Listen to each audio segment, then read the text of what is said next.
Hello मित्रांनो, मागच्या व्हिडिओमध्ये आपण काय बघितलं होतं, क्वाड्रॅटिक इक्वेशन बद्दल बघितलं होतं. त्याच्यामध्ये आपण ABCD च्या व्हॅल्यू काढल्या होत्या आणि काही इक्वेशन आपण ओळखले होते की ते क्वाड्रॅटिक इक्वेशन आहे का नाही.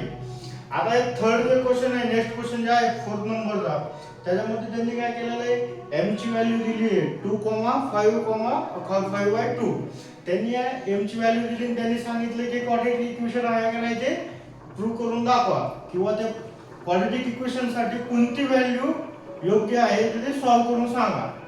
तर आपण याला सॉल्व्ह करू. तर 2m² - 5m = 0. तर आता पहिलं काय करू, तर पुट m = 2. पहिले 2 टाकू. तर 2m² sorry 2चा square minus 5m = 0.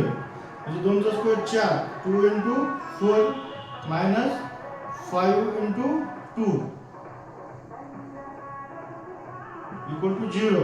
4 2 8 minus 5 2 10 = 0. 10 तुम्हाला काय लिहिलं, 2 = 0. इक्वल टू आहे का हे? नाहीये. म्हणजे तुमचं क्वाड्रॅटिक इक्वेशन आहे का? नाहीये. तर सेम आता काय करूत आपण, पुट m = 5/2. आपलं काय, 2m² - 5m = 0. तर 2 × 5/2 चा स्क्वेअर मायनस 5 × 5/2 = 0.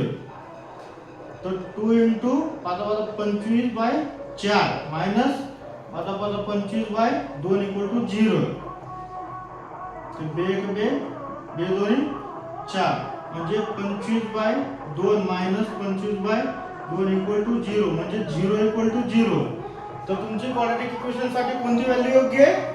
5/2. कारण 2 जर टाकलं तर किती येतं? 2 येतं. म्हणजे =0 आहे का? नाहीये.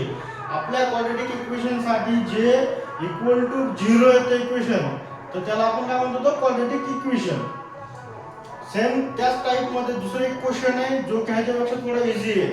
तो तुम्ही सॉल्व्ह करून मला सांगा की ते योग्य आहे का नाहीये, किंवा त्यातली कोणती व्हॅल्यू आहे ते मला कमेंट करा.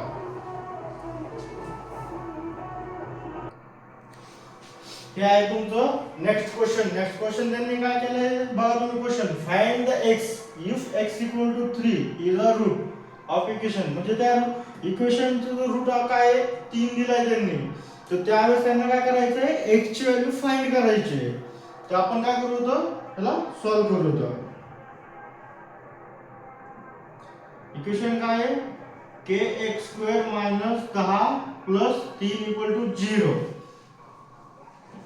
तर पुट x = 3. आपण काय करू, तर ते 3 टाकू. तर म्हणजे k × 3चा स्क्वेअर मायनस 10 × 3. इथे x राहिलं, प्लस 3 = 0.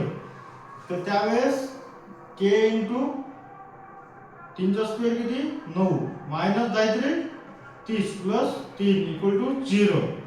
म्हणजे 9k मायनस 10 तून 3 गेले किती राहिले, 27 = 0. आता हे मायनस 27 इकडे गेला काय होईल, प्लस.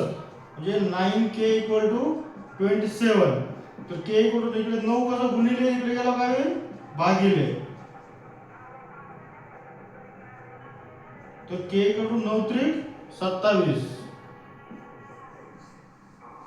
म्हणजे k ची व्हॅल्यू किती आलेली आहे, 3. ते बघताना आपल्याला सिंपल त्यांनी क्वेश्चन दिला होता, एक इक्वेशन दिलेलं आहे आणि x ची व्हॅल्यू दिली आहे. इक्वेशन मध्ये काय केलं होतं त्यांनी, इथं एक रँडम अल्फाबेट घेतलं, जे की आपल्याला त्यांनी सांगितलं की बाबा हे इक्वेशन मध्ये जर x 3 असेल तर त्यावेळेस k ची व्हॅल्यू काय येणार आहे. तर त्याच कंडिशन आपण काय केलं होतं, इथं क्वेश्चन घेतला. क्वेश्चन मध्ये आपण x च्या जागेवर ती दिलेली व्हॅल्यू त्यांनी पुट केली. पुट केल्यानंतर 1 बाय 1 आपण स्टेपनी सॉल्व्ह केलं. सॉल्व्ह केल्यानंतर आपलं हे फायनल आन्सर आलंय.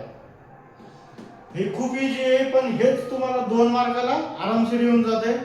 त्याच्यामुळे तुम्ही केअरफुली बाकी क्वेश्चन बी असे सॉल्व्ह करत चला. मी आता कसं क्रॅश कोर्स असल्यामुळे पूर्ण क्वेश्चन घेत नाहीये, पण ज्यावेळेस तुम्हाला एक्झाम येणार आहे किंवा आपली जून नंतर एक सेकंड बॅच चालू होणार आहे, त्यावेळेस मी पूर्ण डिटेल मध्ये एक्झाम्पल घेणार आहे. तरी पण तुम्हाला कुठेही जर अडचण येत असेल सॉल्व्ह करायला किंवा काही जर इश्यू वाटत असेल तर मला नक्कीच कमेंट करा, मी तुमच्याशी कॉन्टॅक्ट करेन. धन्यवाद. भेटूया आपण पुढच्या लेक्चरमध्ये. आपल्या चॅनलला जर लाईक केलं नसेल तर लाईक करा, चॅनलला सबस्क्राईब करा आणि तुमच्या मित्रांना सुद्धा शेअर करत चाला. थँक्यू.